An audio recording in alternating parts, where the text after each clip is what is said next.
To China, where Canadian diplomats are working to gain access to Michael Spavor. He's one of 2 Canadians detained in the wake of the Huawei executive arrest in Vancouver. Spavor and Michael Kovrig are accused of endangering China's state security. As Katie Simpson tells us, the Trudeau government now has a powerful ally in its standoff with Beijing. There were some uncomfortable conversations around this table. The first face-to-face meeting between Canada and the U.S. since the dramatic escalation of tensions with China. When they emerged from 2 hours of talks, Canada's closest ally offered up tempered public support. The unlawful detention of 2 Canadian citizens is unacceptable. They ought to be returned. The Secretary of State didn't go any further in offering to help Canada navigate its diplomatic dilemma, which began after Canada arrested Huawei's CFO at the request of the U.S. Justice Department, and became worse when Donald Trump said he'd interfere in the case to improve his relationship with Beijing. The Foreign Affairs Minister criticized those comments behind closed doors. The rule of law and extradition issues ought not ever to be politicized or used as tools to resolve other issues. Chrystia Freeland says Ottawa is seized with helping the 2 Canadians held by the Chinese. We are being absolutely clear on standing up for our citizens who have been detained, trying to figure out why, trying to work with China to demonstrate that this is not acceptable. Repeating that message is one of few options Canada has to calm the situation, according to this former Foreign Affairs advisor. It is important that we maintain a channel of communication open with China. We don't want this situation to escalate out of control.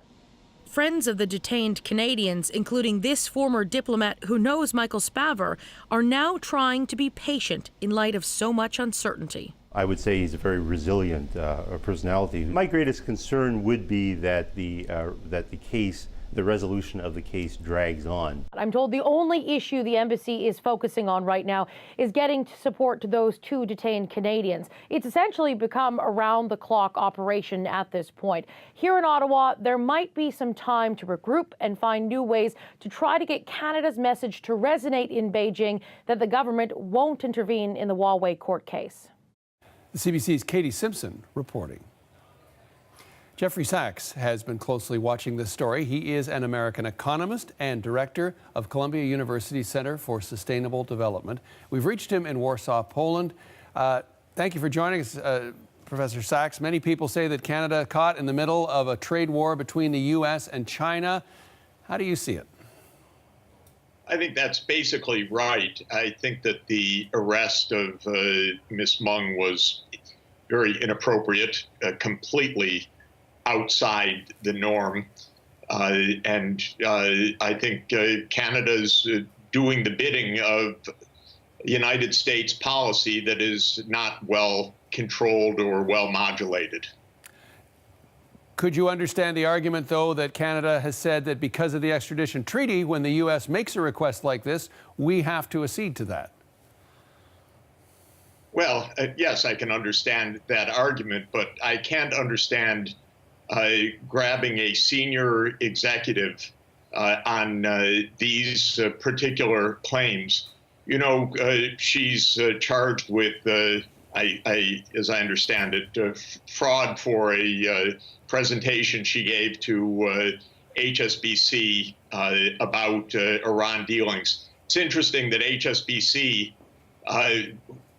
was itself sanctioned for massive violations of U.S. sanctions to Iran and to others, but not a single executive faced any charges, much less an arrest in a foreign airport and dragged through a process like this. This is extraordinary, and I understand why China's reaction is as it is, because it's absolutely, completely out of the norm. So along those lines, you point out in a powerful editorial you wrote this week that it is the U.S. and not China that is the greatest threat to the international rule of law. Tell us more about that.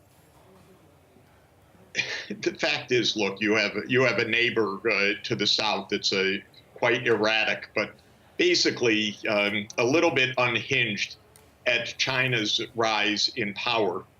And the United States is very explicitly now saying we're going to try to stop China's rise and have called on companies and governments around the world to stop doing business with the leading Chinese companies without evidence, but it's very easy to appeal to fear.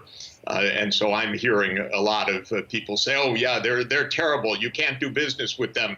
They're all cheats, blah, blah, blah. But basically, this is a pretty well-known American approach to use its power to try to break the economic momentum of a rival. And I think it's very, very bad behavior and very dangerous, actually, for the world to have a new Cold War right now, and Cold Wars can turn into hot wars, I think is extraordinarily provocative. You know, the United States is not led by a government that believes in cooperation. It believes in unilateralism.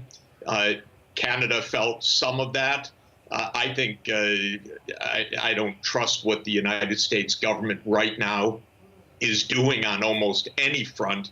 But what I see is a lot of extraordinarily heated rhetoric that is basically leading us into a dangerous new confrontation. And if you know the U.S. mentality, this is the U.S. Cold War mentality being replayed. The U.S. doesn't want any rivals anywhere. Okay, then against that backdrop, with 2 Canadians languishing somewhere in a prison in China, what are Canada's options at this point? I think Canada should look at the record.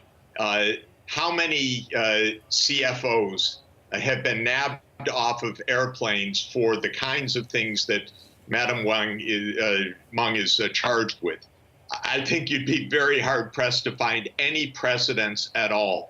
I think that Canada should reflect on the fact that the United States is now trying to impose sanctions vis-a-vis Iran that are completely in violation of the United Nations Security Council Resolution 2231. So the whole notion of U.S. extraterritorial sanctions, which is again part of this case, albeit with different timing, is highly suspect. The United States stands alone in trying to break the nuclear deal with Iran, another very dangerous action. Maybe Canada's being used and manipulated not only vis-a-vis China, but for the United States to try to show anyone, you dare cross us on any business with Iran, you're going to pay a price. But the U.S. is in violation of international law deeply on these new sanctions vis-a-vis Iran, because the whole world agreed at the United Nations that it would restore business with Iran. Then comes Trump, and I think everybody knows how unstable that character is. And here we go again with the brazen unilateral moves. To my view, Canada should reflect independently and realize that what it's being asked to do is completely outside the international norm and very provocative.